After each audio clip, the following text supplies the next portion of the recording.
Нарешті у нас з'явились гарні умови для рибки, для осетра.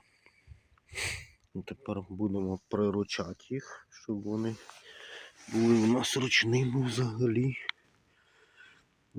Не зовсім і ручними, але які будуть. Готуємо.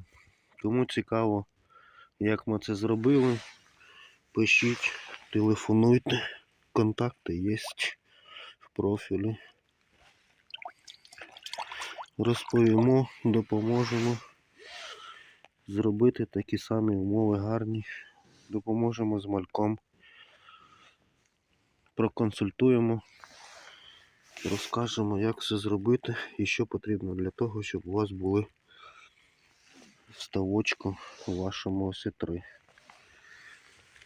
Рибки дуже багато, рибка вся різна, плаває, їсть, росте.